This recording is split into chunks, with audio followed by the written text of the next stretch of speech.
So while Dennis is setting up here, we're going to roll right into the next presentation, which is Dennis and Peter together, the Wheat Palooza. So this is going to be an open discussion. They're going to pick different topics on wheat, and it's going to be interaction with the growers here today. So make sure that you're asking questions to work with these guys, and we're going to roll right into this. You want this one, Dennis? No, that's fine. I'll use the handheld.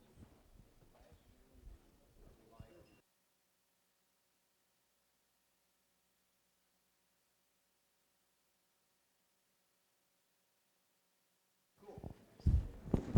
All right, you good? I think, yeah.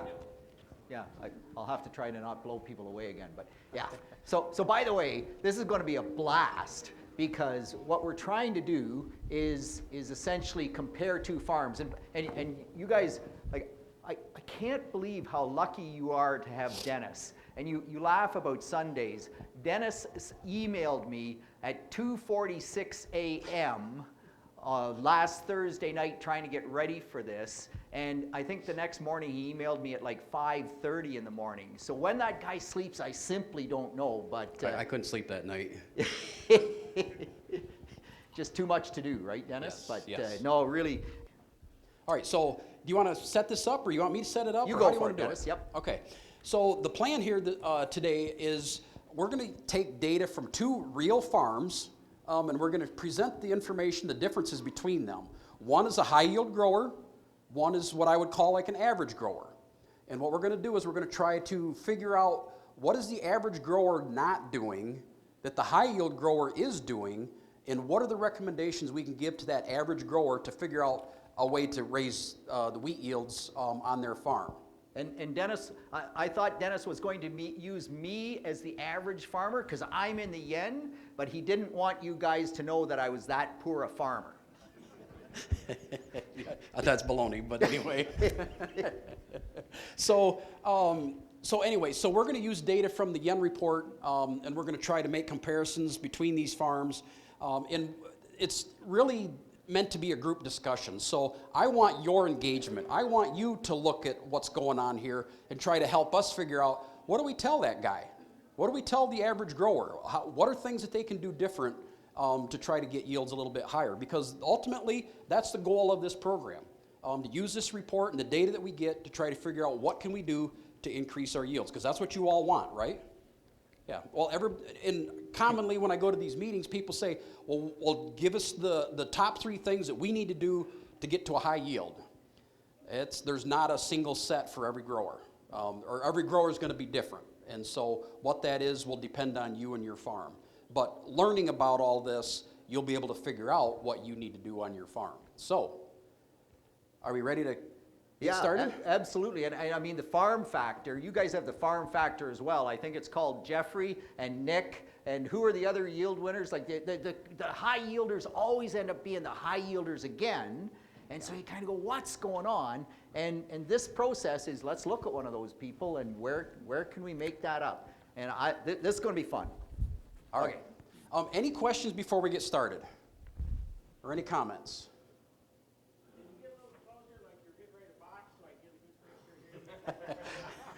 If we get too close, the microphones give feedback, so.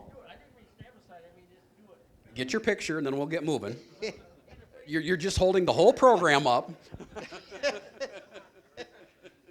Hurry up. All right, sounds good. Okay, well, so let's get started here. All right, let's talk about soil first.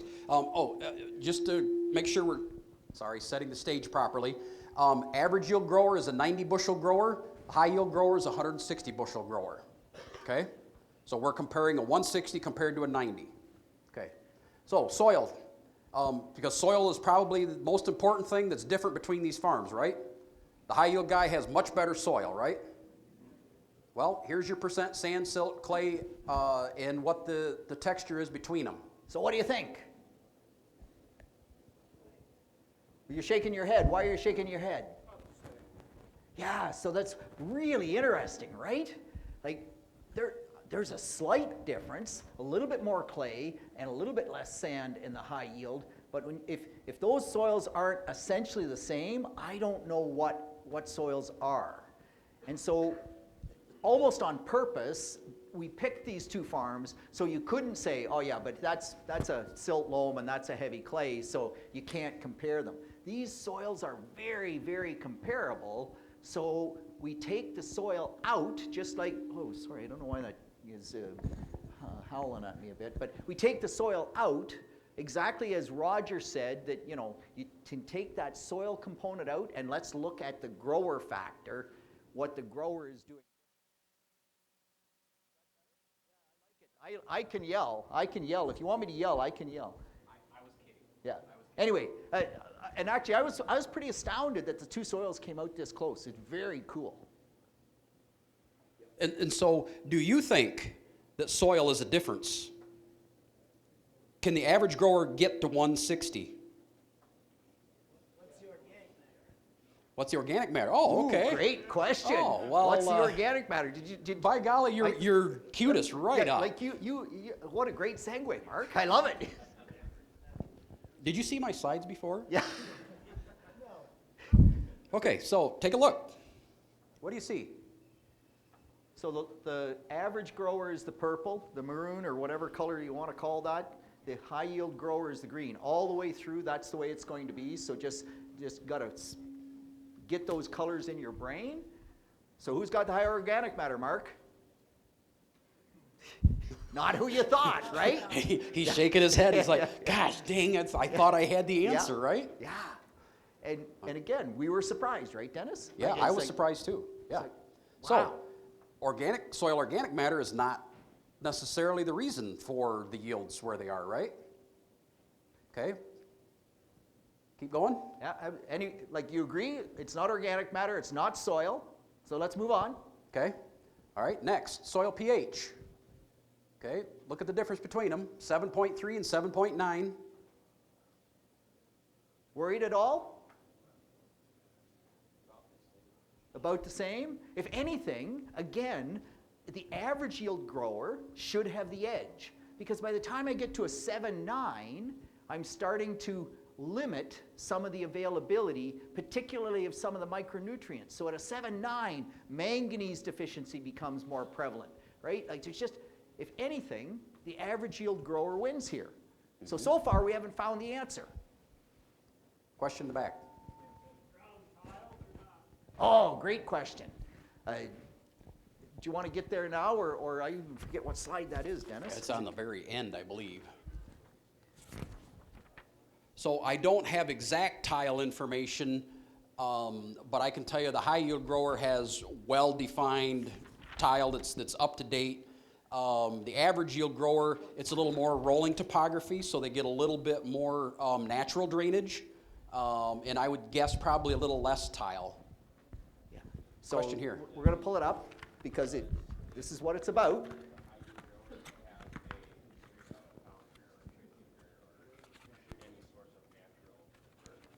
Okay. What was All the right. comment? All right. All right. So the question was about manure. Okay. Is there a difference between the two? Yep. So here's the deal. If you ask a question, we're going to that slide in the presentation. So we'll go wherever you want to take us. At the end of it, we're going to figure this out. Based on that data, whoever asked the question about tile drainage, the average grower has less tile. The high yield grower has more tile. What's the yield difference that I attribute to that tile? What's the number? I'm trying to take them from 90 to 160. You got to give me a bushel per acre number. What do you say? Sorry? 30? Depends on the season. We're going to write a number down. Were we wet or dry this year? We were dry, so how much do you think the tile impacted this crop right here? On the example right up on the screen. So does tile have more impact on a wet year or a dry year? Wet year? Who says wet? Who says dry? So you're both right. Tile has the least impact on an average year. You know why that is? Because when you have tile on a dry year, what do you need your roots to do? Go deep. If you dry that soil out early, when the crop is putting its roots down, it puts its roots down deeper. So on a wet year or a dry year, you get the most benefit out of tile. Everybody thinks you don't need tile on a dry year. It's crap. You don't need tile on a perfect year. Yes?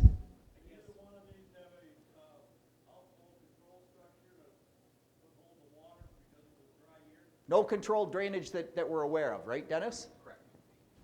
So I'm thinking about this, making an assumption. So this is the 1 to 3 acres, and we're going to assume the guy, even though he has less tile, he's not going to put his 1 to 3 acres in the bottom of the slope, right? That's like, these are fair assumptions?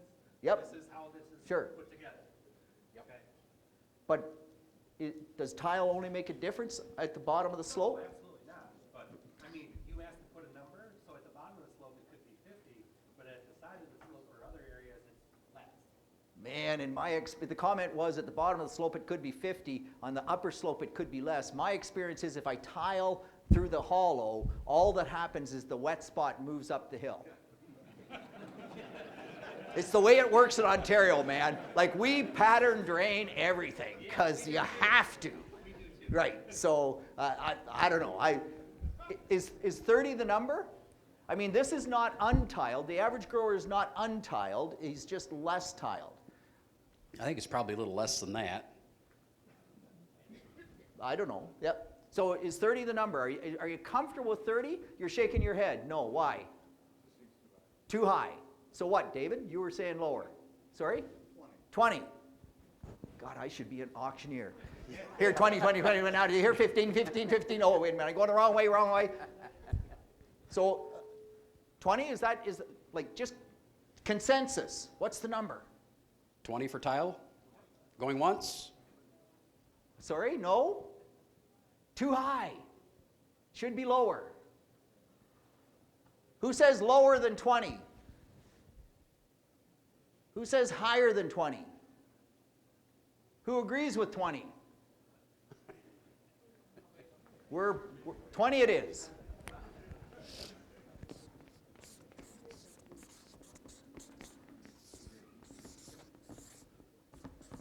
All right. Can you take us back to where we were? Oh, yes, we had a question about manure. Is this a field that's been next to a dairy farm for the last 40 years? You got to repeat that. Is this a field that's been next to a dairy farm for 40 years? It's not a question about does it get manure, has it been next to a dairy farm for 40 years? No, according to organic matter. Good comment, Mark. Mm-hmm. Yeah, Yeah. very good. There's a big difference. Oh. Soybeans give me 10 to 15 bushel boost over soybeans.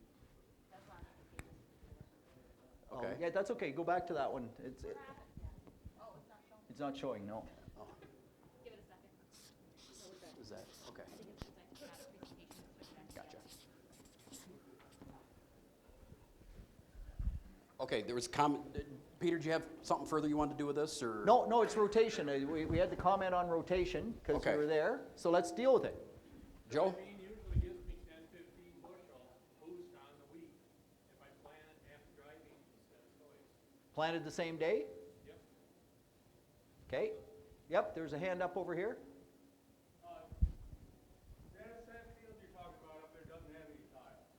Okay, no tile. It's next to a dairy barn that's been there for 147 years. Okay. So dairy barns, so that's why we have high organic matter, but no tile. There's no tile. No tile. Well, Okay. that's So what do you guys think about your tile number now? Is that a good number still? No? okay, what should the number be then? 40? You're still saying no, right? You have no faith in tile.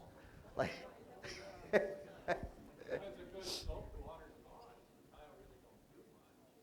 But it's wetter underneath, of course, so it is a drawback. I'm happy to change the tile number. I just need a consensus. Leave it as is? Yep, let's leave it. Yeah. Let's move on to crop rotation. I think you're way low. But anyway, I also work for the tile drainage industry, by the way. No conflict of interest there at all. What about rotation? You said 10 to 15 bushels. Everybody agree with that? Yep. So what will I write down? 10? Is that fair? 10 bushels it is. Okay. All right, where do we want to go next? Well, let's go back to where we were then. Okay. Right? All right. Unless there's another comment. Over here. What kind of cover crop did they have? Was it like rye or was it clover? Okay. Question about cover crop. Was it rye or clover? Or was it everything? Do we have a slide on that? Oh, Just cover crop, yes or no? We don't know what the cover crop was. I don't think it was clover on either, to be honest with you. Planting date. Okay. We have a planting date slide, don't we? We just got to find it. Okay. So how important is planting date? Very important. You're dang right. Okay. How many bushels did I hear?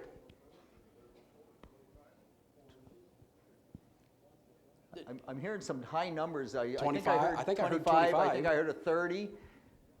Okay. Okay, there's the planting dates. So September 22nd versus October 3rd.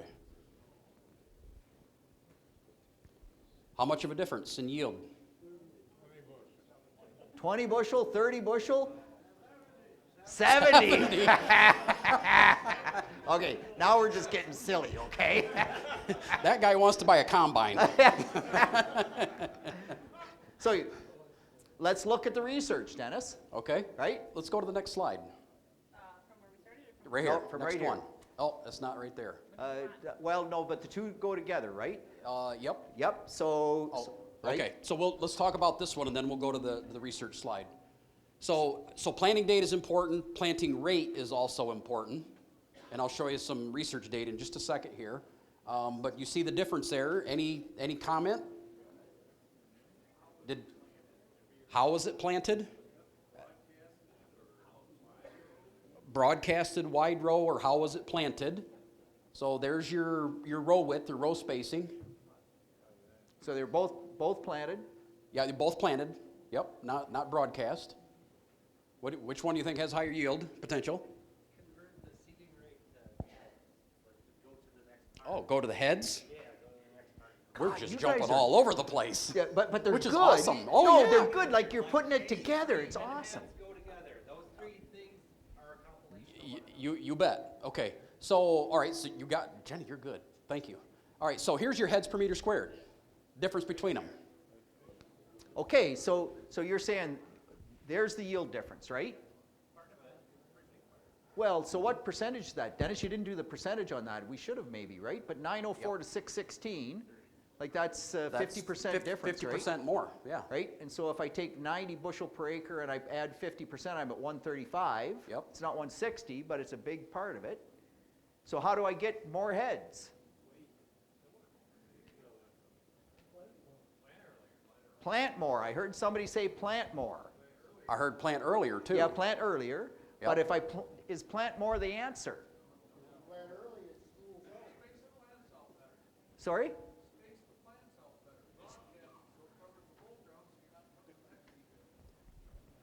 Okay. Okay. I mean, you're giving it a chance to tiller better if you spread the plants out more. I'll give you that. But if I plant late, so there's some people in this room have asked me, how do I manage wheat that was planted November the 10th? I don't care how wide you spread them out on November the 10th, baby. You ain't getting any tillers in the fall. It's not going to happen. And so spreading them out more, well, doesn't the 5-inch spacing spread them out more? Right? Not enough? Well, I don't know. If we go back to the seeding rate, okay, yeah. So I have 5-inch rows at 900,000 versus 7.5 at 1.1 million. Which one's spread out more? I have less seed in narrower rows. And I mean, The distance between the seed within the row is going to be farther apart in the narrow row spacing. 100%. And that German data would say what? Dennis, do you remember? Seeds that are closer than 1 centimeter to each other. Now you see, there you go again. You don't even know what that means. It's like, It's 4/10 of an inch. yes. So seeds that are closer than 4/10 of an inch tend to compete with each other. And so you're right, broadcast can work, although broadcast can also fail. And I talked to a grower who did it just last week. He did it for 8 years, and he's in Michigan, and he quit because he ran into some tough winters, and the crown was always too shallow, and he was getting too much winter kill because he wasn't getting the crown deep enough and protected from the cold weather.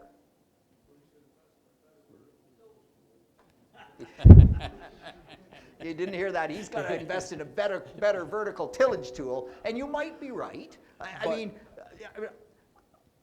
know there's lots of different answers in this, but in this particular situation, so we should show the data. Dennis, show your data. But even a better vertical tillage tool might mix it a little bit better, but you're still going to have seeds that are right at the surface.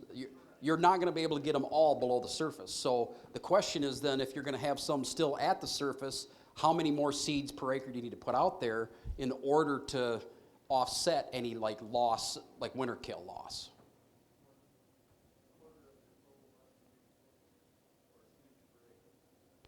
So you're increasing your seeding rate by 25% because you're expecting to lose that many more plants. Yep, cool. What about rolling it after broadcasting it?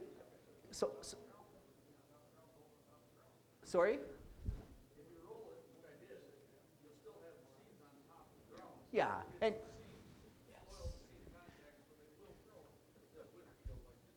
right. And so rolling doesn't change seed depth.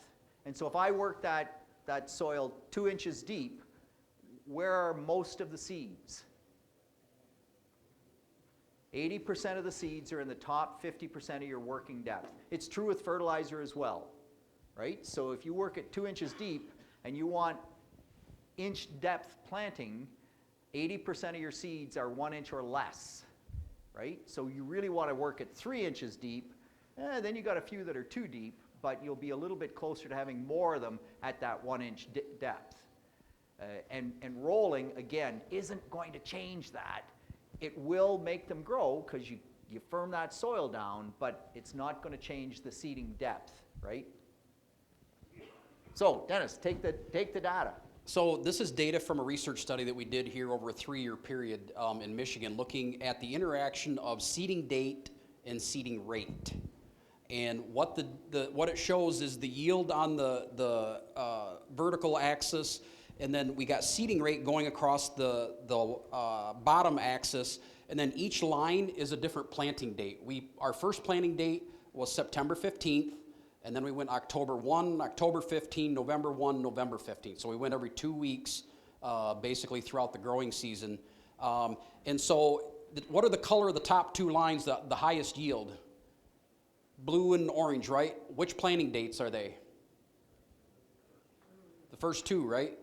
Which was September 15th and October 1. Those were the highest yield. Was there a big difference between the 2? No? Okay.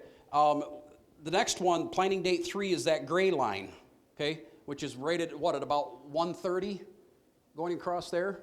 So a little bit lower yield potential. And then the green line is planting date 4. The red line is planting date 5. Okay, so now which one has the highest yield potential, or which planting dates? The top 2, right? Really not a big difference between them, but the top 2, how much yield potential do you lose by going from October 1 to October 15? You're looking at right around 160 compared to 130. You lose 30 bushel yield potential. Okay?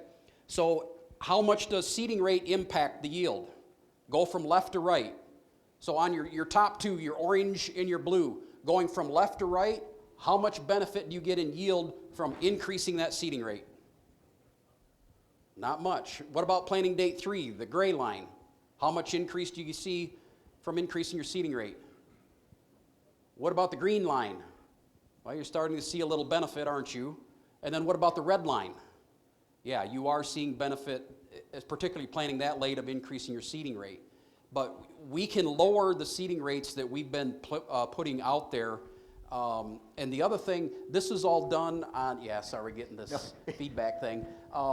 This was all done with a precision planter, monosome row units on 7.5-inch row spacing. Okay, so this isn't narrow row research. This is 7.5-inch row spacing. That this data, and these were on kind of a loamy sand soil texture. So clay soil, your really heavy clay soils, these you would see probably a steeper increase in response to your seeding rate. Yeah. But we didn't do that on a clay soil, so But Ohio has, right? And Ohio is heavy clay soils, and so they saw, even at planting date 3, they saw some yield benefit to having those higher seeding rates. So yeah, you always have to take the research based on where it's done and with, apply it in your situation. But a couple of growers asked me at lunch, like this November 10th wheat, what kind of yield potential do we have for that November 10th wheat? Well, man, if you increase your seeding rate, that's still 104 bushels per acre, which is pretty solid wheat, right? And if you manage it, so the guys with late planted wheat, there's one thing you can do, and it's called early nitrogen, because that wheat right now is one shoot out of the ground, 0 tillers. We want to do everything we can to stimulate tillering in the spring. Spring tillers are not as good as fall tillers, but they still add yield. So 1/3 of your nitrogen mid-March, or like that last frost, is sort of the management strategy to try to bring that wheat along. And you should have, and I hope you did, and the growers I talked to did. They increased their seeding rate. They went to 2.1 million, or I think that was the number that they tossed out. This would suggest that they could have gone even to higher seeding rates, right, Dennis, when you go that late. When you get that late, when you get into November, you almost can't put on too much seed. Now, the seed cost gets to be a little bit of a challenge if you're buying certified seed, right? But 3 million seeds per acre is sort of the one head per stem is where you break point, right? So, yep. What kind of a hit are you going to take on the plant early variety soybeans and the later variety? Who cares? We want to grow wheat. Now just a minute here. Yes, I mean, you don't care because you're wheat, Pete, but these guys all grow soybeans too. I grow soybeans as well. Okay, so you care at least some. Yeah. No, plant your soybeans earlier. Plant your soybeans before your corn. Corn is such a princess of a crop. If you plant it early, it falls apart. So do the right thing. Plant your soybeans before your corn. You'll get your wheat in on time, and it's win-win. And then the corn actually won't look like such a wimpy crop. It actually works. It really does actually work. Anyway. All right, we need to get back to our board here. Yeah, sorry. We've Call missed it a few here. things.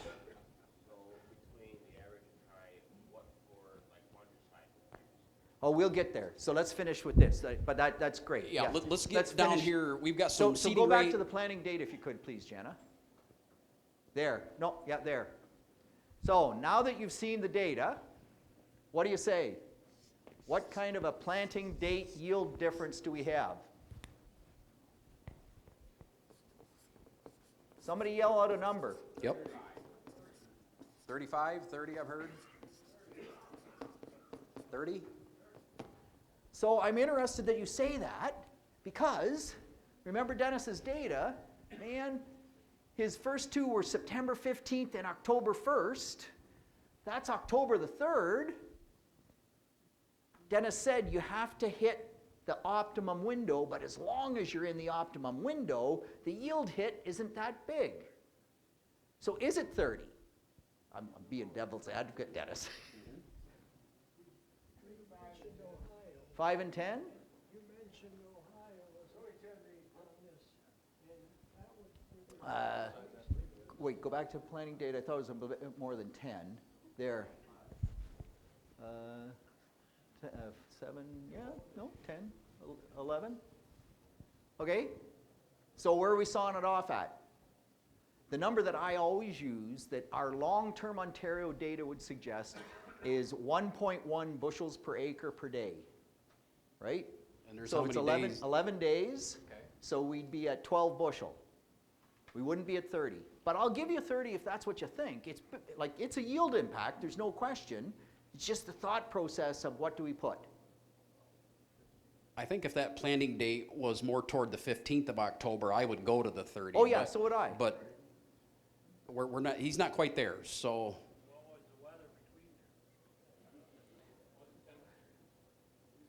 So what was the weather, what were the temperature? Great questions, but actually what you should be asking is, what was the weather like after October the 3rd?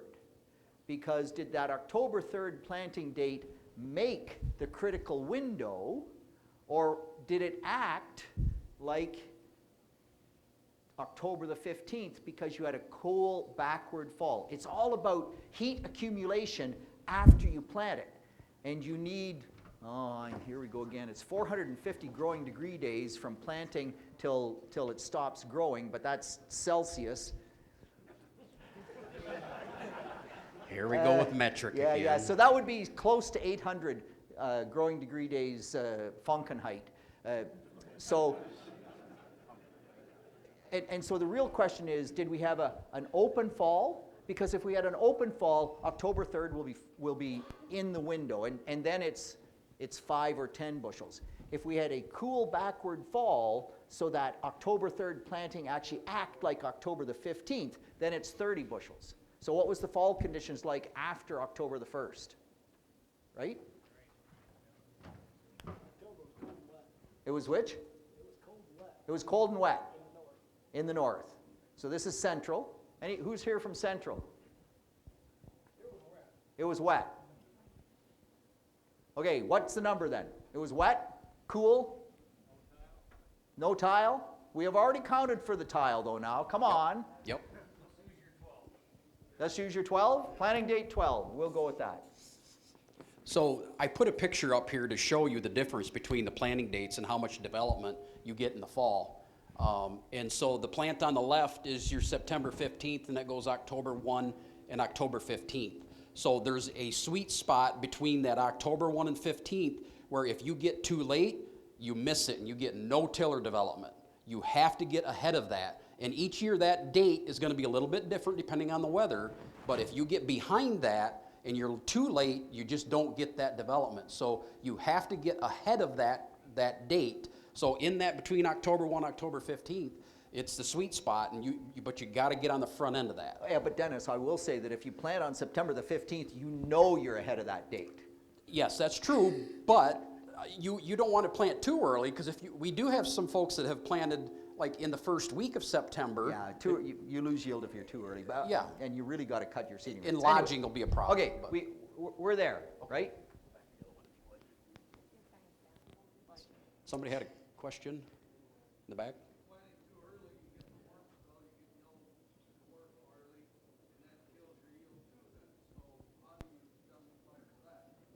So if you're going to plant ultra early, at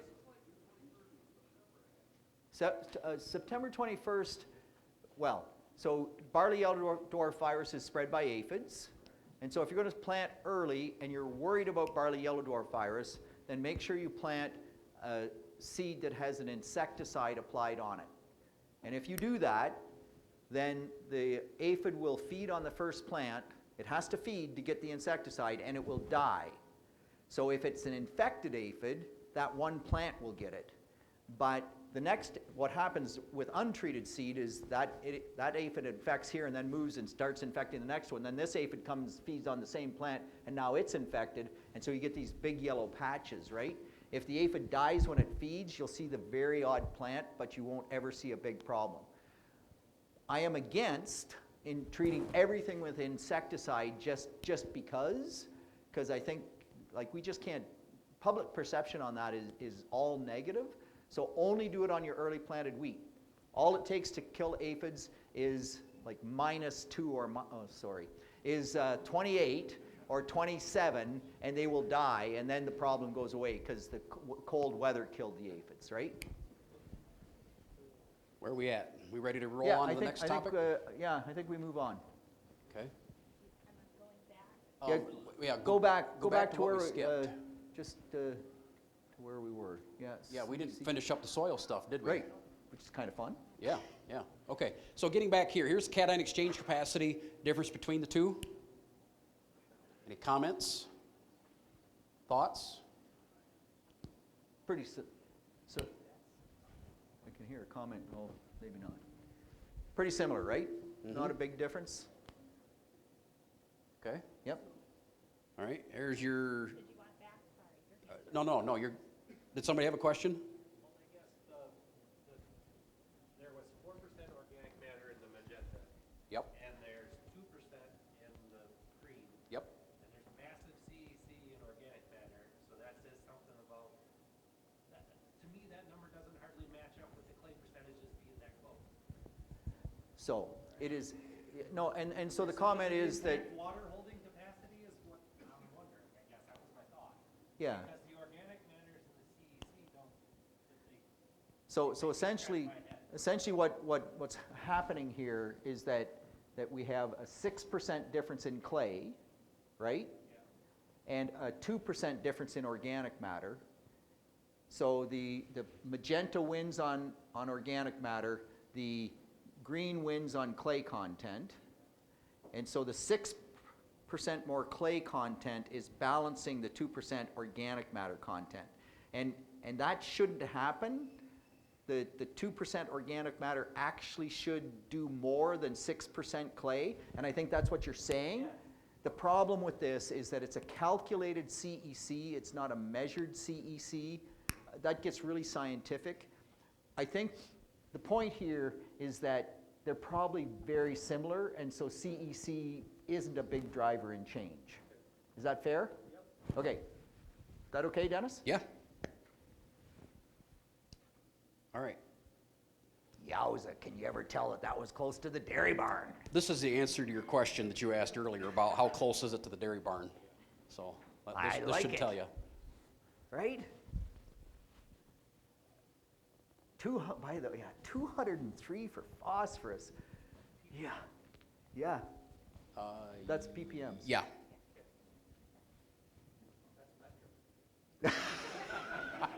Yeah, you know what? Metric or imperial, that's actually an environmental concern. That level is high enough that is an environmental concern. And I'm not trying to pick, like, if that's because it was beside the dairy barn and you can't do anything about that.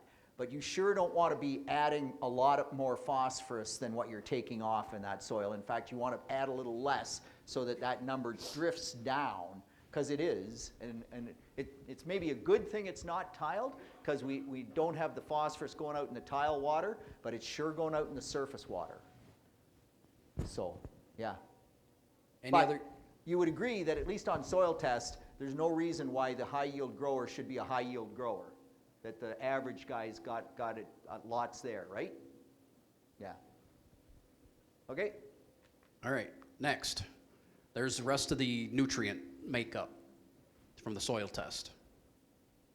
Anything jump out at anybody? You see a big difference? You see a big reason as to why average guy is average? Comment? Did you have a comment? Oh, calcium? 1800 versus 2300. Tell me more about calcium. What are you asking about, or what's the comment about calcium? But where would you be concerned? At what calcium level would you be concerned? What's the base saturation? I don't know that we know that. I do have that data, but I'd have to dig into soil test files. It's not uploaded into CropTrack. Yeah. It'd take me a minute to get it. Yeah. Anyway, so, Should be looser soil, the higher the calcium. but at 1800, so remember, both of these are light soils. They're sandyish soils.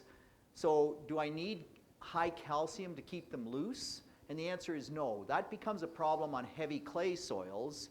And actually, it's a problem on heavy clay soils with high magnesium, because the magnesium displaces the calcium, and the calcium is what keeps the clay layers apart.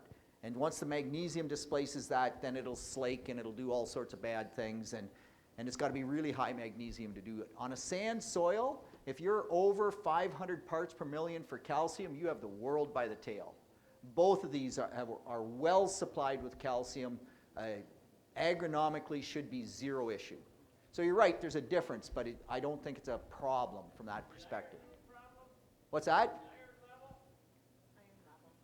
Iron level 150 versus 25. No. No, the short answer, no, it's a good observation, but the short answer is no, those levels are not, we're not getting iron toxicity, if that's what you're concerned about. Was there another hand over this way somewhere? I thought I saw somebody raise a hand. Maybe I didn't. Iron will tie up phosphorus mainly, okay? And so, you know, you might say that iron level ties up some phosphorus, but then you look at the phosphorus soil test and say, thank God it's there to tie up the phosphorus. By the way, iron only ties up phosphorus at lower pHs, right? Like your more high pH is calcium, low pH is iron and aluminum.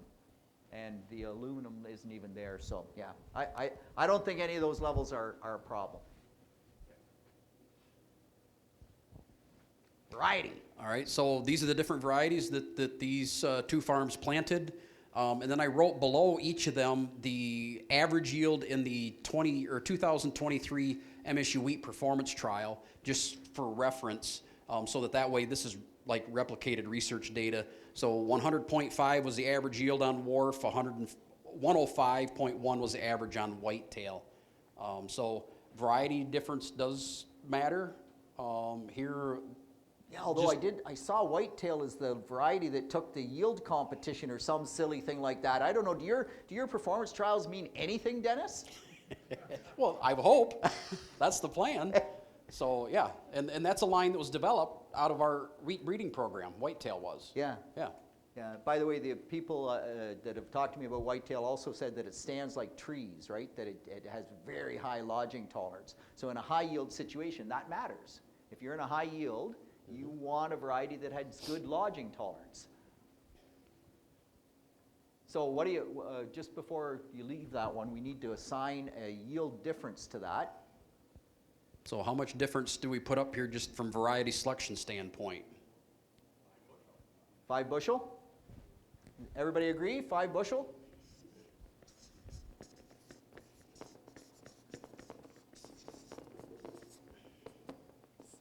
Okay. Cool. Fertilizer. All right, start is the fall fertilizer. And there's a slide for fall fertilizer, and then the first pass, and then the second pass. And so we'll just kind of walk through them one by one, I guess. Average grower, Broadcast Incorporated, 100 pounds of DAP, 65 pounds of potash, 35 pounds of AMS. In the little black text below it, that's the actual pounds of nutrient applied in the fall. And then on the right, in green, the high yield put 100 pounds of MAP in the furrow with the seed, and their actual is listed in the black as well. Any comments about what you see up there? Any yield difference? 10 bushel? To what? Yeah, for why? The in-furrow is going to do 10 bushel better than the broadcast. I hear a no way. I'm ready for the battle. Who said no way? Okay, why, Reggie? I did that for about 10 years, and of course my soil tests were really high, and the only difference I could see was in the fall where I put the fertilizer, I would have twice the roots on those, but when I took it to yield, I got nothing. Even though what Peter Johnson told me, 7 bushel, I couldn't do it. What was the tillage system? What was a tillage system? Your tillage system, Reggie? Yeah, that was no-till. No-till. So I think Reggie, as much as Reggie's picking on me, which I keep doing it, Reggie, I like it. But by the way, so what you said was you have really high phosphorus soil fertility levels. And in our data set, if you have low fertility, whoever yelled 10 bushels, you yelled 10 bushels, you're actually low. It should be 13.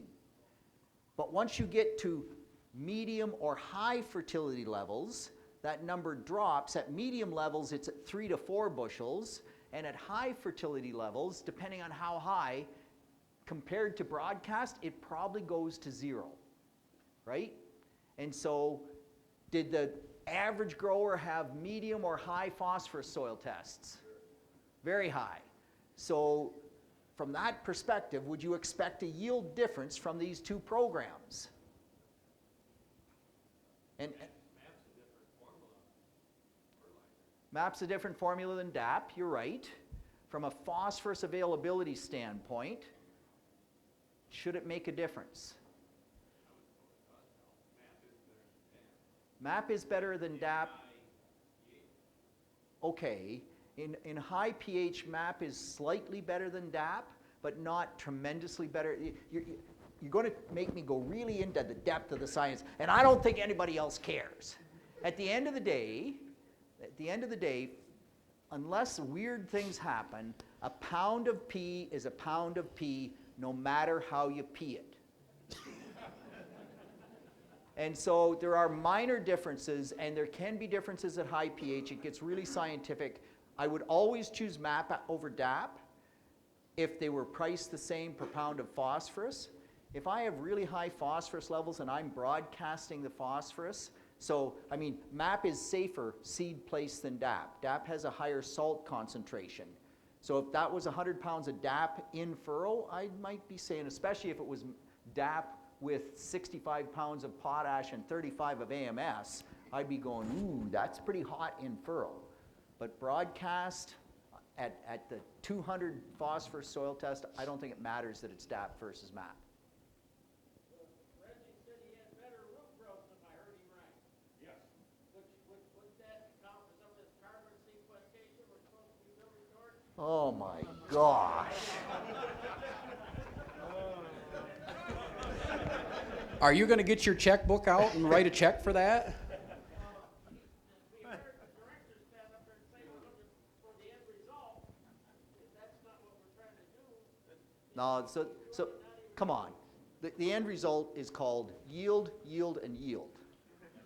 The yield didn't, I mean, if ever, Reggie, if you were on a heavy clay soil and you doubled your root mass by putting that in furrow, and you got into freeze-thaw cycles in the spring and frost heave, that phosphorus fertilizer and double the root growth is going to make a massive difference. But on your God's gift to the world soil, where anybody could farm and didn't know anything and still have amazing yields,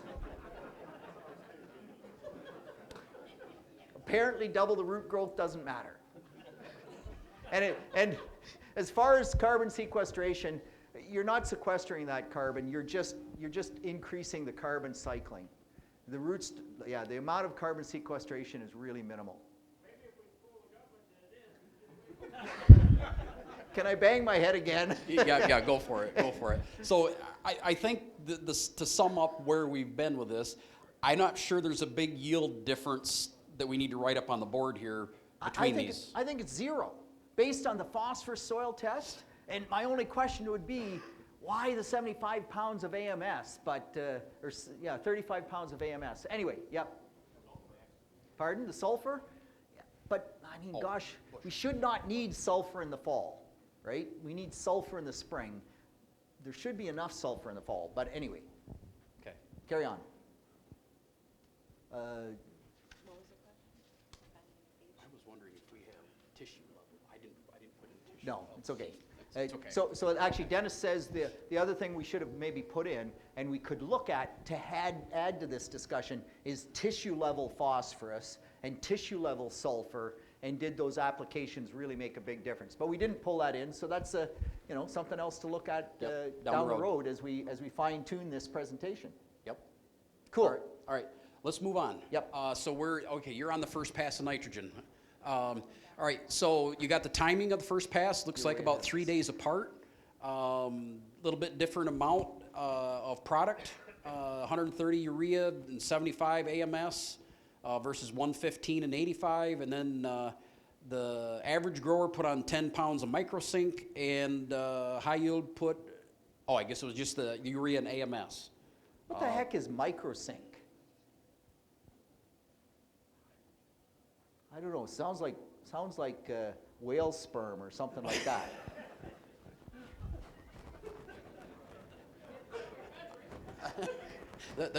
It's a metric product.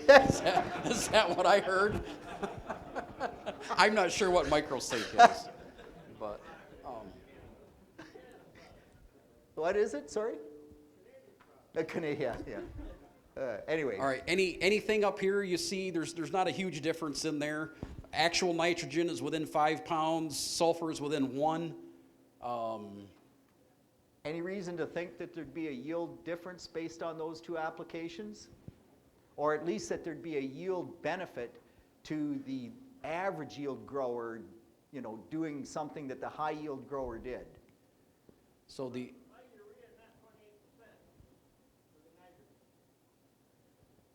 Because they didn't get the memo that 28% is better. Right? The question was why urea versus 28%.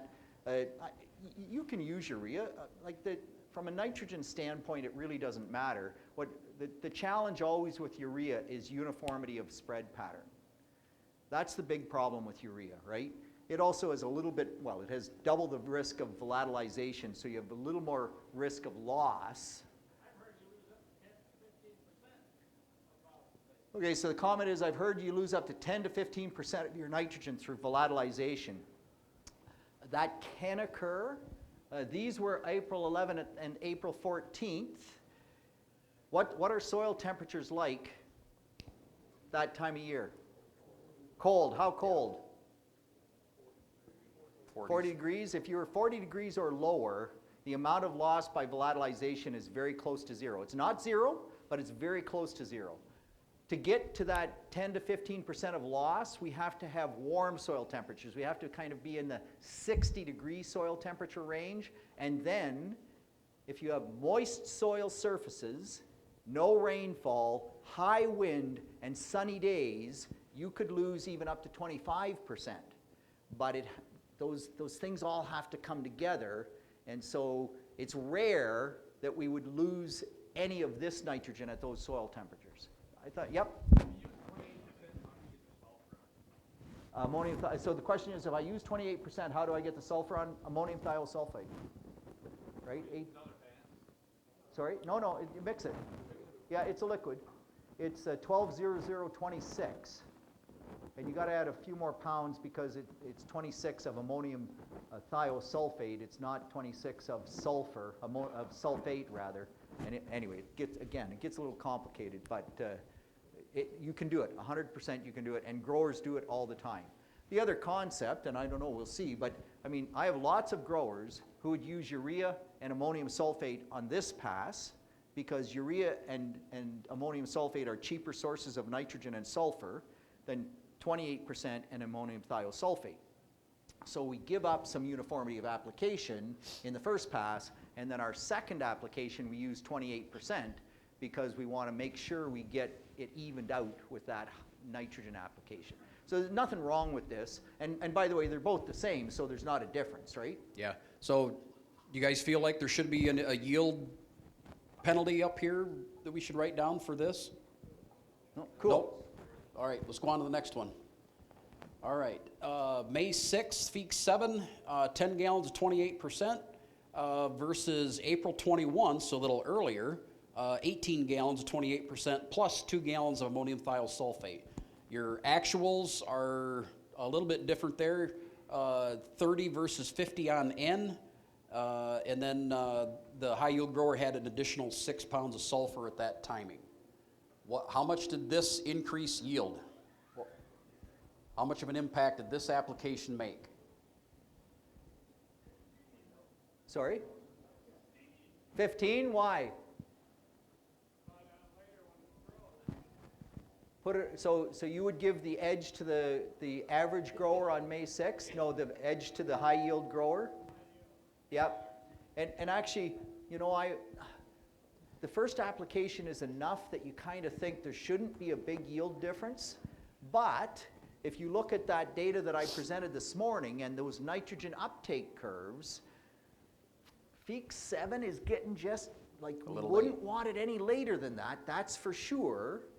And the total nitrogen, we are getting more nitrogen on the high yield grower at an earlier stage. And so could you get a yield difference here? I think in terms of total nitrogen between the two applications, there's about a 20-pound difference in total nitrogen application. So you still at 15? Yes? Anybody else? So your total pounds of all NPKs is now up on the screen here. So your 20-pound difference of, it's actually more like 30. Oh, it's 30. That includes the fall. Yes, this includes fall. Yep. Yep. So how much, from fertilizer here, how much yield benefit to the high? So we have 15. Does everybody agree with that? Do you think that's too high? Too low? Wow. 15. Yeah, the 15 is sort of where we're at, and somebody says too low. How many people say 15 is too low? How many 15 is right? 15 is too high. You guys don't know how to vote.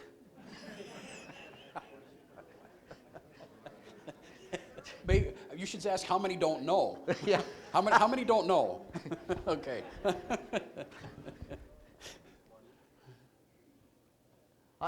Let's stay at 15.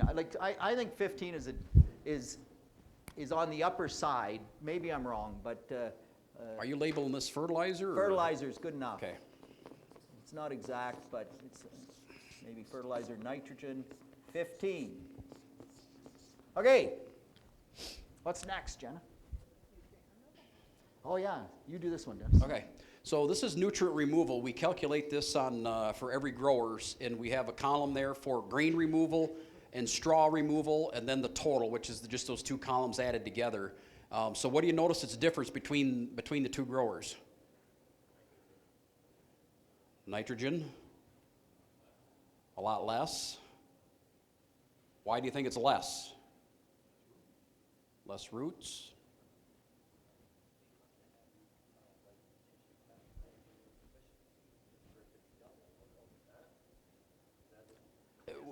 So tissue test nitrogen, do you want to put it up? Well, I have Oh, that. it is. It's Oh, it's there. right here. God, you're right on it. Jenna is so fast. Like, So- Lord help us. So You here's should be your doing tissue these test. presentations. Feek 6 is the top bar. So you got 3.9% versus 5.3. And then at Feeks 9 flag leaf, you got 3.5% versus 3.8. And then the grain tissue was 1.5% versus 1.6. So early, there was more nitrogen in the high yield crop, but then they were pretty close to the same at flag leaf, and then even closer to the same in the grain tissue. And the one at Feek 6 makes perfect sense because the high yield grower had already put his second nitrogen application, their second nitrogen application on. The average yield grower waited till Feek 7, so that nitrogen wasn't applied yet. But it would suggest that might support that 15 bushel yield difference because of that nitrogen concentration, right? But at Feeks 9, they're not that much different, right? A little bit. Grain tissue and not big differences. Go back to the removal. Yeah. What drives removal? Yield. Yield. So there's only a difference if you take 90 divided by 160, or the other way around, depends on how you do it, and multiply the low yield or the average yield grower and compare it to the high yield grower, right? If I have 80 bushels versus 160, then I should have twice the removal. Correct? And so that's what this chart is saying. And so in some cases it might be a little bit different than that. But if you take your nitrogen at 78 total and you double that, you're at 160, and your high yield grower is at 150. So the numbers are relative, they're not hugely different, right? So 90 divided by 160 is 56%. Yeah, So if I take 56% times, what was the nitrogen removal on the high one? 119? on the, 66. and he's at 60. And he's at 60. So there's a difference, but it's sort of close, right? Like I don't, the one thing that this really drives home, yep,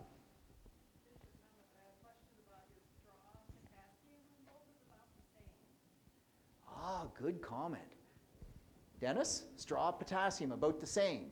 Okay, would you expect that normally or not? Okay, so let me look at that. Potassium 50 versus 48. Okay.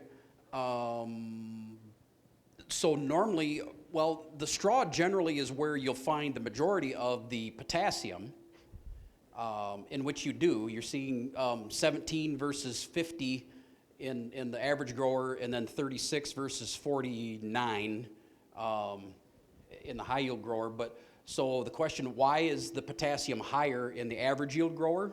And man, I'd like to know what the, well, actually, part of it is described by the harvest index, right?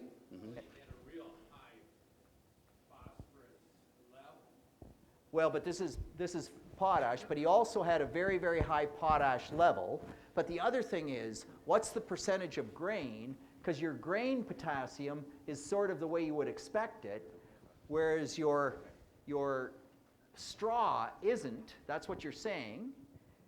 Well, if the variety, the average yield grower's variety had more straw compared to grain, and so you have more straw weight, you're actually going to remove more potassium. You follow my thought process there?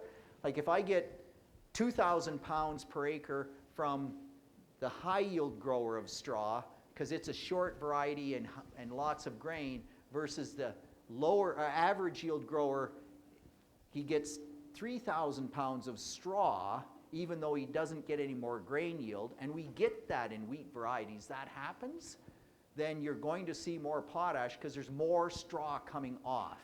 And so And that's up on the screen now. You got your total biomass and the harvest index, and you can see it's higher on the high yield grower. right, so that's 6% more straw that's going to help impact that total straw potash removal. But great question. Anyway, if we go back to that other slide, if we could, Jenna. Sorry, we're making you bounce all over, but at the end of the day, what this chart really drives home is if you're a high yield grower, what do you need to do?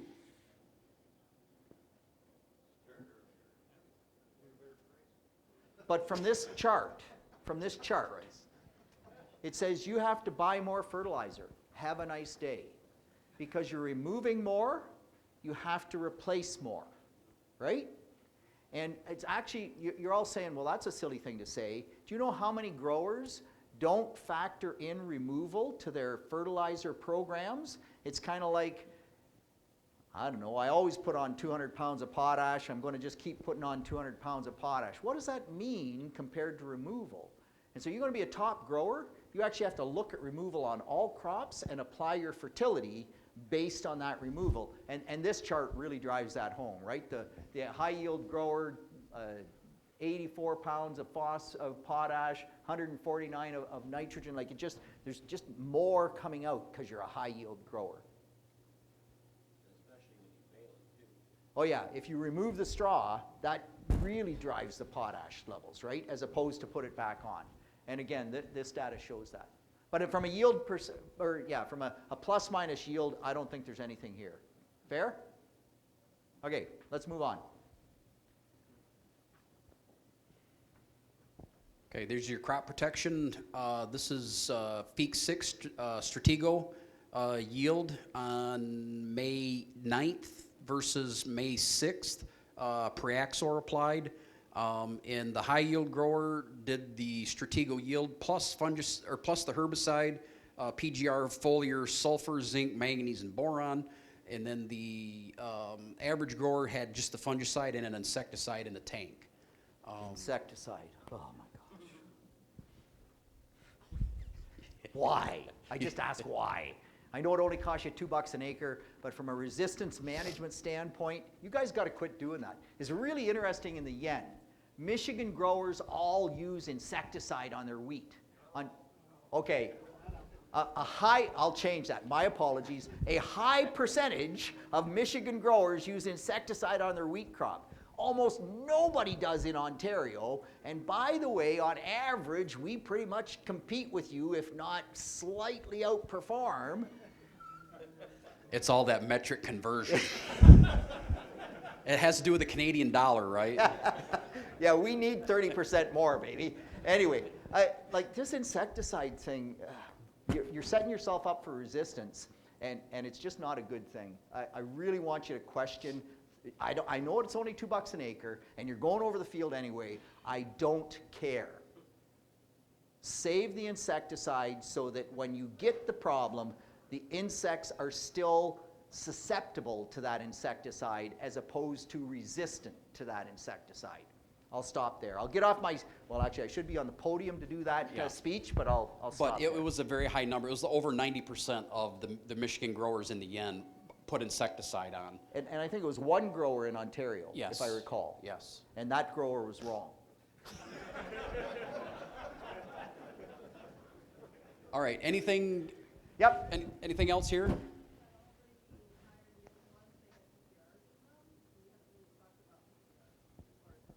Yeah, so growth regulators, all the high yield ones have growth regulators? I'm not sure they did. I'd have to go back and look. We don't have PGR in the No, slide deck, we don't I have. don't think. But that, again, this is the first time Dennis and I have done this, so great comments. And make note, Dennis, that Yeah. that's, yeah. Yeah, we need to add PGR into here, Yeah, 100%. Bad on me not for catching that. Yep. I was the editor, so blame me. Anyway, from a fungicide, first fungicide application, any yield difference?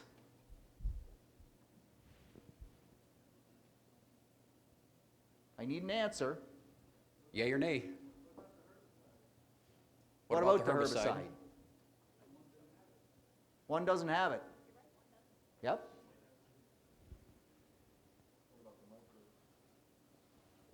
What about the micros? Oh. So first off, we don't know if the average yield grower applied a herbicide in the fall, correct? We don't know that piece of information. I don't know for sure. So herbicide, no offense to the high yield grower, but herbicide should be applied in the fall. Forget about it in the spring. And Peter Sickerman's data is quite clear that there is no yield gain to spring applied herbicide unless it is a thin wheat crop. Right? If it's a thin wheat crop and you get the ragweed and the lamb's quarters coming through, you can lose yield. If you have dandelions, you can lose yield, but you can't kill the dandelions early enough in the spring to stop that yield loss. You want to stop dandelions, you do it in the fall. So with or without herbicide, at the very most is 2 bushels per acre with a spring herbicide. That's the very most. And I'm pretty sure that data would hold up in Michigan as well, right? Yeah, we apply our herbicide in the fall everywhere we can, at least on our variety trials. But the key to that is you have to get planted on time, because if you're planted too late, the wheat isn't developed enough to put it on according to the label. Right. You got to have, depending on the product, 3 leaves. 3 leaves out in order to put the application on. So if you don't get that in the fall, or it gets so late that it gets too cold to put it on, you're in trouble. So planting date still is the trump. And so the micronutrients, if there's no micronutrient deficiency, how much yield do I gain from the micronutrients? 0. If there's a micronutrient deficiency, if there's a manganese deficiency, how much do I gain from applying manganese? No, if it's manganese deficient and I apply manganese, and so what was your answer? Oh, 10. I thought you said 2. You get 10 bushel every time you put it on. Cool. But you're deficient, right? And so the real question becomes, on the micronutrient front, was the average yield grower manganese deficient or not? And we don't really know that. We'd have to look at the tissue samples, which I don't think we pulled. Yeah, and I No. didn't put those in here. It's okay. It's I all have good. them, but My guess is that they weren't, or they would have applied. And I don't really think there's probably a lot to the zinc boron, maybe, I don't know. The high yield is actually a healthier plant because it's bigger earlier.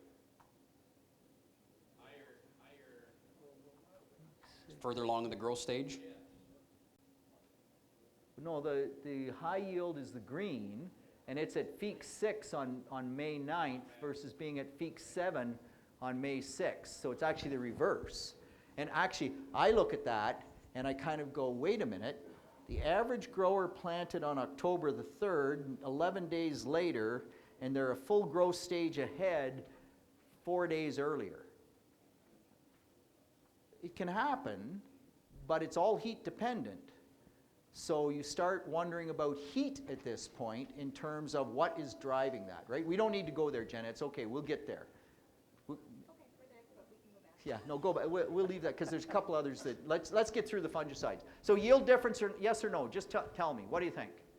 No? Let's go with no. Let's go to the next fungicide application. What do you say? Feeks 10.5.3 Spherex versus Feeks 10.5.1 Miravis Ace. And here we had fungicide and skip that word for Peter, and then foliar boron, and then fungicide, skip the word foliar, sulfur, zinc, manganese, and boron again. There's 4 days apart between the application dates. The 10.5.1 versus 10.5.3 growth stages, that's just 10.5.3 would be flowering all the way to the top of the head.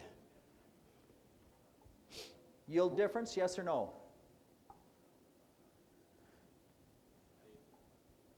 Sorry?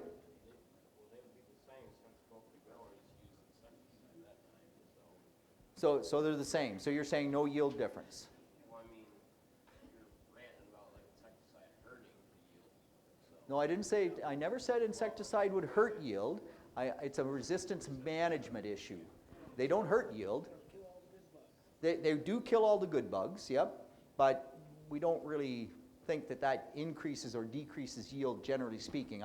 It's the reason I rail against using it prophylactically is that you increase the risk of resistance. And if it's resistant when you have a threshold level, your insecticide doesn't work. To use it when you don't have a threshold level doesn't hurt or help. It does kill the good bugs. By the way, what you do is you set yourself up for a soybean aphid problem, because you kill all the good bugs that develop in the wheat crop that would have moved over to your soybean crop to eat all the soybean aphids. But we're not talking about that useless soybean crop, so we'll carry on. There's a question in the back. Oh, okay. Sorry? Who? You answered the question Oh, you had. okay, sorry. Yep. So yield difference, yes or no? No? So my only comment would be, what's the stay green of Spherex versus the stay green of Miravis? Anybody? Don't know?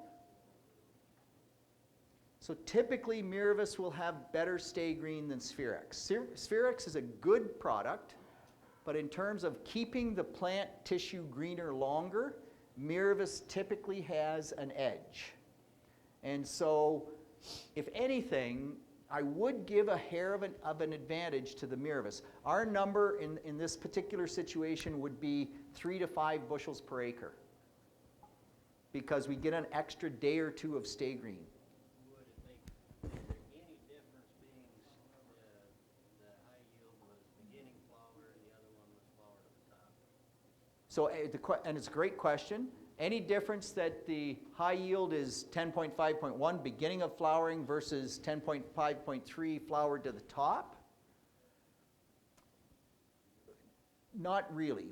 There's like 4 days. Well, 4 days difference. Yeah, It's little bit. not a lot. Right, so I don't think so. If anything, if there was a disease pressure, you'd give it to the early application.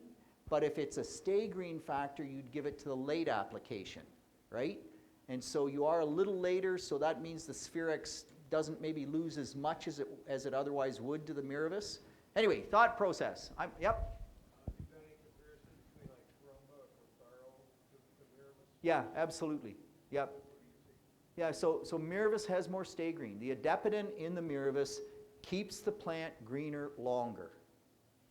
And I don't work for one company over the other. They're all good fusarium fungicides. All of them work really well. When you get into situations where you need additional stay green, and in a drought situation, if you can keep the plant greener longer and get it to when it rains, you will see a yield benefit. And so, as I said, our yield data, Miravis typically, because of that stay green, will be 3 or 4 or 5 bushels better than the other products. And Prosero Pro is better than Prosero was, right? So Prosero Pro is probably only 3 bushels. Prosero itself was 5 bushels, so the Prosero Pro gives a little more stay green. Anyway, it's getting pretty technical, but it is a factor in really high yield wheat. You want to keep that plant green.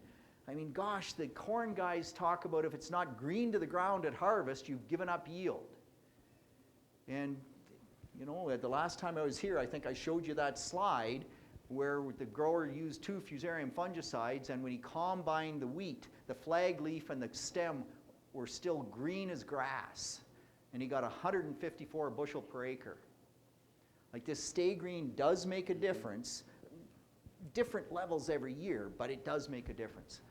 Anyway, long dissertation. Yes or no? Yield difference, yes or no? I'm okay with 0. It doesn't really matter. It's just a discussion. 0? Let's go on. All right. All right, environmental factors. Go ahead. All right, first one here is water. The top number is soil available water, and this is in millimeters, 211 versus 208. Those are pretty close. Rainfall from GU from to PM, GU is green up.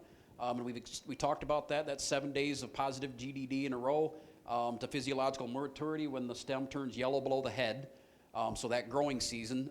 During that growing season, 60 compared to 78, so a little bit more in the high yield. The total, if you add them together, 271 versus 286.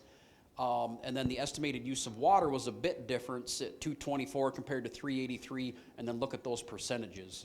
The high yield grower was able to utilize more of that water compared to the low yield guy. Question? Like for us, like all American here, 271 is 10 inches of water. 11. So, 11 inches of water. 271 is 11 inches of water, okay. Actually, it's Did you Google that? 10.8 if you want to be exact. I'm bilingual.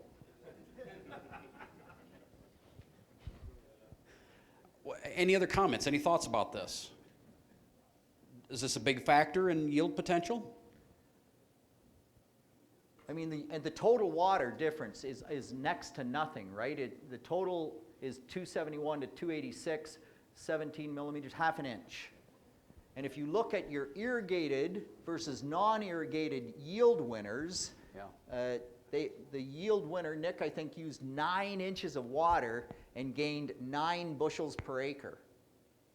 Mm-hmm. It's a stupid low number for 9 inches of water, right? It just is. Yep. When did that water happen? So timing of rainfall is important. Did we take that out? Or? No, there it is, right there. So in the end, we don't factor in the timing of rainfall. We add the rain between those two like cutoff dates, and so when we calculate the yield potential, it is based on the total available. It needs to be an incremental, like a day by day. You know, was water limited today or not? And if so, we knock off some on yield. But we're hoping to improve on that model for the yen. But here is the actual precipitation. And I marked on here when Feek 6 occurred, when anthesis occurred, and then physiological maturity 11.3. Feek's 11.3 is physiological maturity. And so you can see when those were. So what do you notice about this one on the bottom here? What happened on flowering day here? We got a little rain. Did we get it up there? No. And then that coupled with, if you put the temperature slide up, that'll make it even more important. Go down one. Yeah, right there. This is the daily high temperatures from April 1 through June, the end of June. And you can see where flowering occurred on the high yield, or on the average yield compared to the high yield guy. What do you notice there?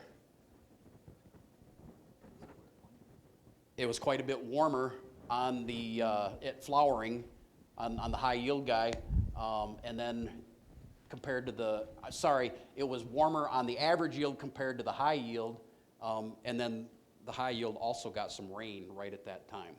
How much does temperature matter at anthesis? Lots, right? Yes. Lots. So the total amount, and great question, the total amount of rainfall really, I don't think, had a big impact. The timing of that rainfall, with it happening, right at 10.51 where that application was made, that's one factor. And then you look at that temperature difference, and that's another factor. And so if we go to the total number of days, which is about 2 slides on, I think, Jenna? Yeah, right there. That tells a lot right there. That's a huge story, right? That is a huge story. And what's really interesting is that on average, June 1st is when the average yield grower headed out. June 10th is when the high yield grower headed out. Normally, which day would be hotter? June 10th, absolutely, it gets hotter, right? Like on average it gets hotter, but just this particular year, because you know what averages are made up of, right? You put your head in the freezer and your feet in the oven, on average you're comfortable. Right? It's just, and it's the way averages work. But this really does tell a story. Wheat doesn't like high temperatures. Believe it or not, wheat yields in Michigan and Ontario are far more often limited by high temperatures than they are by moisture deficiency. Wheat's a dryland crop. It developed in a very dry, arid climate. It can put its roots deep. It will pull water. But if it's high temperature at anthesis and around anthesis, then it hurts yield. And so if we go to kernels per head maybe now, Dennis? Yep. Harvest information, one right there, yep. Yep. Look at that. Mm-hmm. So look at the top line between the two. Average yield, grains per head. Like, not only did we have different number of heads, but that was set early. If you look at spikelets per ear, so the size of the head, were 12/8. So the average yield grower actually had more spikelets, more places for kernels to form, which means that in the early going, and part of it would be because there's less heads, but those heads were actually a little bit bigger. And everybody thinks big heads drive yield. No, it isn't the big heads that drive yield. Because of that heat and moisture stress right at anthesis, we have 24 kernels versus 31 kernels. It's like, what, a 33% difference or a 30% difference? I'd have to do the math, but it's in that game, right? It's a massive yield difference. So did the water make a difference? Not the total, but the timing. But did the heat make a difference? And my answer to that is absolutely. And that's a big factor in terms of the total yield difference that are between the two growers. Comments?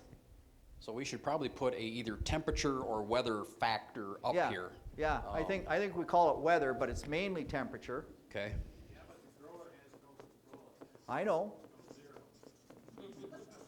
Well, but we're trying to explain a 70 bushel yield difference, so I think at least we got to acknowledge that the average yield grower, probably because of this, really would be unlikely they could achieve the same yield level, right?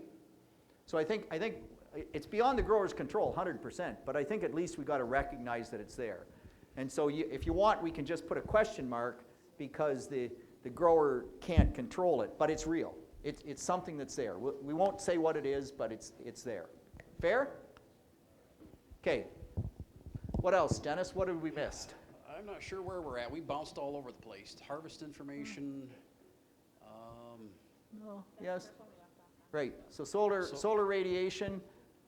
Yeah, there's the incident solar radiation. There was actually the average yield grower had just a touch more available sunlight, and actually intercepted a little bit more than the high yield grower. This is crop development here, showing planting date, emergence, and notice the emergence date on this average grower here. Oh, sorry. Whoa, I hit the wrong button. By golly. Sorry about that. I was trying to help you, Dennis. I did not help. So there, Yeah. right? So Look that emergence date, October 19th, you remember that picture I had of the crop development in the fall?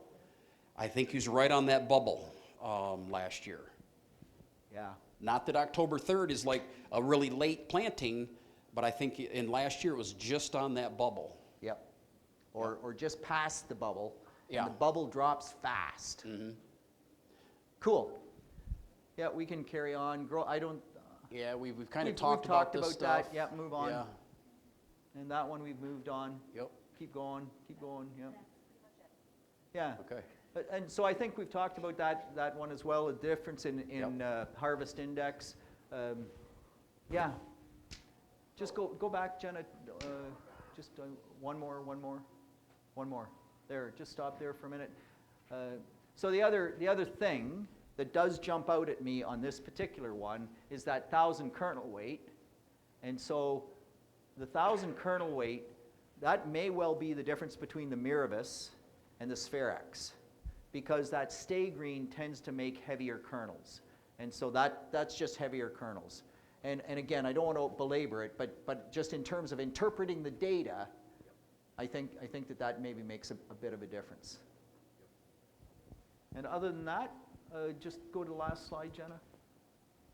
Yeah, I think we've talked about. Oh yeah, the last one to talk about is that damage at anthesis. Dennis, do you want to talk about that? Yeah, the average grower with that flowering fungicide application, you can see what was in the tank. Look at all those things listed in there, and it appeared, if you waited like 4 or 5 days after application, it did look like the wheat recovered. But if you got there like the day of or the day after application, it significantly curled those leaves up and almost burned them a little bit. So that application with all of those things in there burned the leaves just a little bit on that. So I think that also had an impact, coupled with the fact that it was hot and it was dry at anthesis. I think that this also contributed, I think, to lower yield. The lower kernel set per head. Yeah, so the number of seeds per head was lower as a result of this, I believe. Yeah. Cool. So it's really intriguing and just the way it worked out, Dennis. But if we do the math, Yeah. like pretty interesting. We had 90 versus 160. Well, if I go 90, that's 110, 120, 132, 137, 162. Right? Or 152 rather. 152. 152. So I've moved the average grower 1 to 152, which is pretty darn close to that 160. So can we learn anything from the yen? And my answer is amazing. And by the way, this is the first time Dennis and I did this. We had no idea how it would turn out. I didn't know if these numbers would even be close. No, actually, when we did it, we didn't get this close. But group consensus, pretty cool stuff. Questions, comments, thought process? Yep. Fungicide, you give it 2 times to use the same fungicide each time? Oh yeah, here we go. I shouldn't have mentioned that. Dang. So first off, you can't use the well, I'm not sure about registration here. In Ontario, I can't use the same fungicide twice because most of the fusarium fungicides are limited to 1 application. So in my example where we used the 2 fungicides, we did one at 10.5.1 and we did the second one at 10.5.4 if I have my numbers right on that stupid system. So we used Carumba first and Procero second. And we got in that particular situation, there was like a 20 bushel yield boost, even more. But it doesn't always work as well as it did that particular year, so go very slow with that. And you need a few bushels to cover the cost of that second application, right? The product and the cost of the product itself, right? Both cost of application, cost of product. So you were maybe talking about an earlier fungicide than like the double at flowering, because your example had 10-5-1 and 10-5-4 or something. Yeah, so that's the one that got the 154 bushels, right? That I Okay. mentioned, yeah. Okay, Yeah. Is so- that the one you were referring to? Oh, so the answer is never. No. And I don't care even if it's early, and it's like it's a T1 and a T3, do not use the same active ingredients. And yes, they might be registered, but I come back to this thing called resistance management. And so the more you can mix it up, the less chance you have of resistance developing, and it's a big deal. So I know programming, like dang chemical companies love these programs. I hate them. And so walk away from them, even if it saves you a couple bucks, I don't care. Use different actives, and you'll maintain the effectiveness of your fungicides longer. Yeah, It's most costly too. So you want to save that one for your head scab control. That's the most important fungicide application timing. Yeah. There's generics products that you can get for early control for things like powdery mildew or septoria, those kind of things that'll save you a little bit of money. Save your money for the good herbicide or good fungicide for the flowering. yeah. Yep. How do you feel Miravis compares to Fusarium Pro? So from a stay-green from a fusarium standpoint, they're equal. Okay, stay-green. So if you compared Carumba and Miravis, or Prosero and Miravis before we had Prosero Pro, there was almost a 7-day difference in terms of stay-green. Prosero Pro is right in the middle. So it's about a 3 to 4 day difference in stay-green. Still, probably on average 2 or 3 bushels better yield in our data set. I'm not saying it's the same in Michigan, that's our data set. No, it's the same in Michigan and Ohio.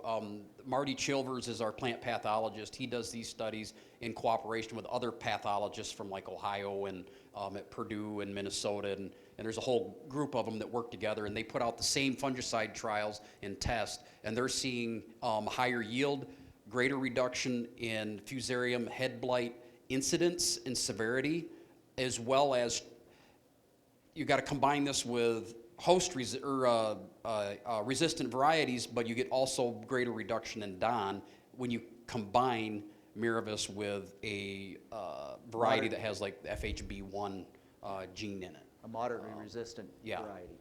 Yep. Yep, at the back. I don't think you've done it, but next year do a cost analysis, which one actually made the most money. You gotta figure in taxes, all the extra fertilizer, tile, who actually ended up making the most money. Yeah, so the comment is the most money, and they do some of that in the yen. They look at cost per bushel of different inputs. I'll tell you right now, you mentioned tile.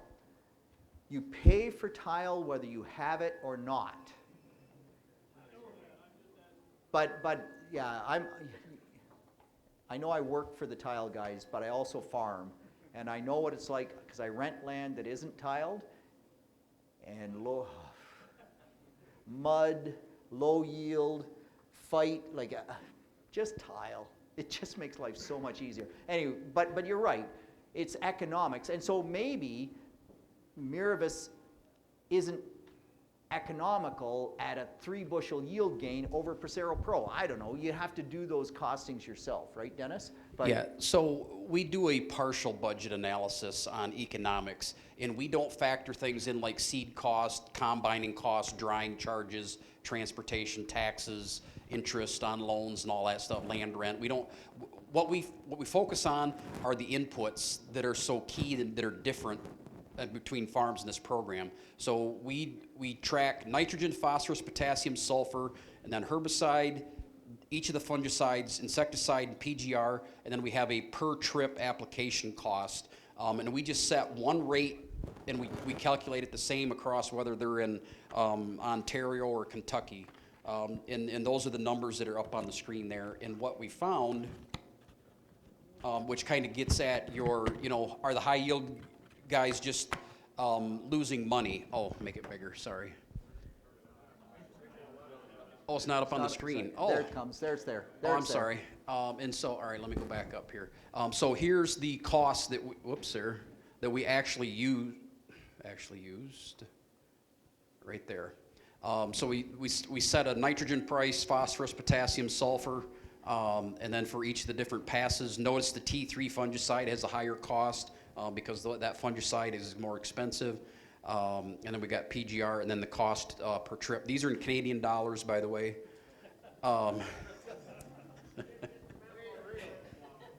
So if you look at this, we remember we were talking about this top 20, bottom 20 that we do, average of the top 31 farms compared to the average of the bottom 31 farms. The total crop protection spend is higher at $362 per farm compared to $305 for the bottom.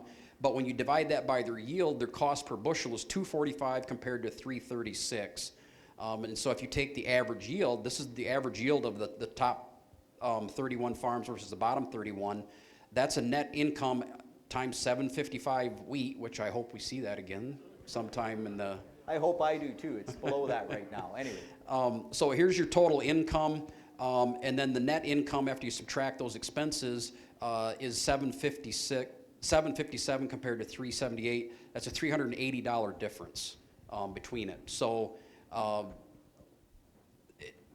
the high yield guys are making money. You can't say that they're just wasting their money on extra product that they're putting out there. Now, if you're putting all that extra product out there and you're not getting the yield, yeah, you got a problem. But you're in that bottom 20 if that's the case. And those are the folks that we need to help the most, and that's where I hope this yen program can help those growers. Yeah. And by the way, Dennis, like there are some things there, they spend more on the inputs, but there's some things here that aren't included there, right? Yeah. So your planting date, your variety selection, there's some things that you can do to increase your yield even without spending any more money on inputs, right? Yep. Cool. What's your thoughts on no-till versus working the ground first, then planting? So our data would say that there's a 2 to 3 bushel advantage to tillage ahead of a wheat crop. It flip-flops a little bit, but our long-term rotation trials at Elora, that's what that number would say.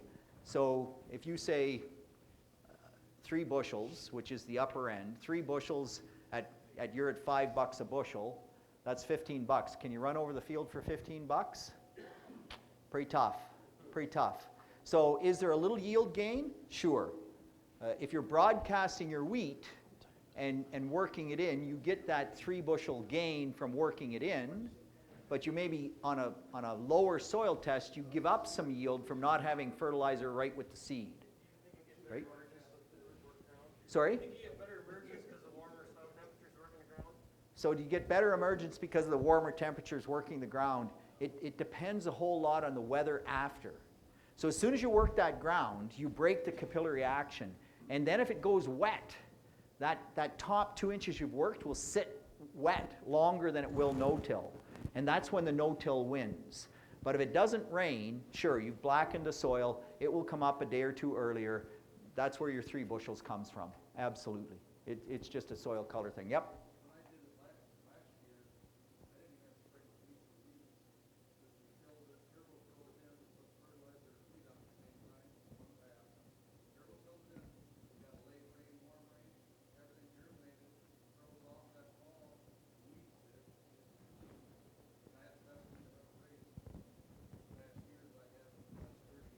Yeah, I like it. So the comment is didn't need weed control. Be careful with that. If you have things like resistant fleabane, tillage, or dandelions, that one pass tillage is maybe 50% control. If you're talking about silly weeds like grass, like foxtail and ragweed and lamb's quarters, sure.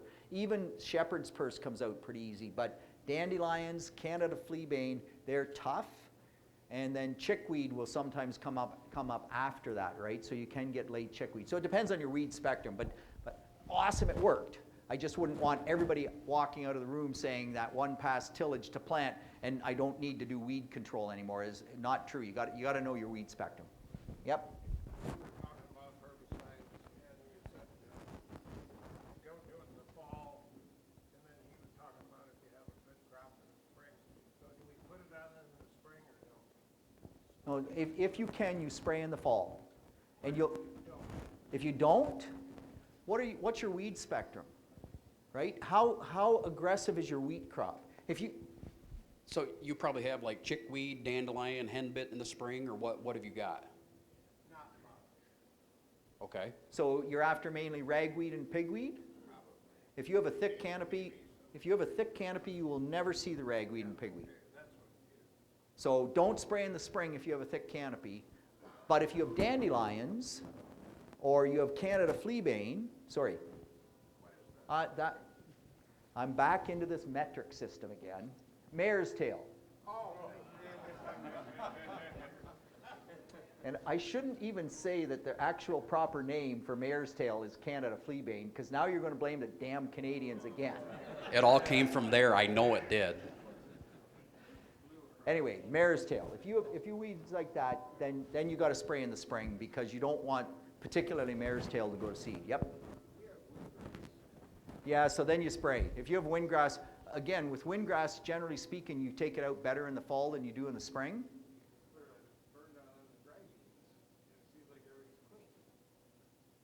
And then it germinates. Right, and so if you will go out there and you have windgrass in the spring, spray. Like you just, again, know your weed spectrum, and that's but that's a grass weed as opposed to a broadleaf weed, and it's not as common, although we're getting quite a bit of rough stalk bluegrass coming, and when you get rough stalk bluegrass, again, you got to spray. Better in the fall. If you miss it in the fall, do it in the spring. But for annual weeds, if you don't have some of those kind of more exotic, if you will, if it's just lamb's quarters, pigweed, ragweed, you have a thick canopy, forget them. They'll never amount to anything. The reason is that the wheat crops up like this before they germinate, and they can't compete, right? So it's not a problem. Any other comments or questions? What about airplane wheat? Into standing soys? Oh, yeah. So I'm out, okay? And the reason I'm out is that I'm only going to use treated wheat seed.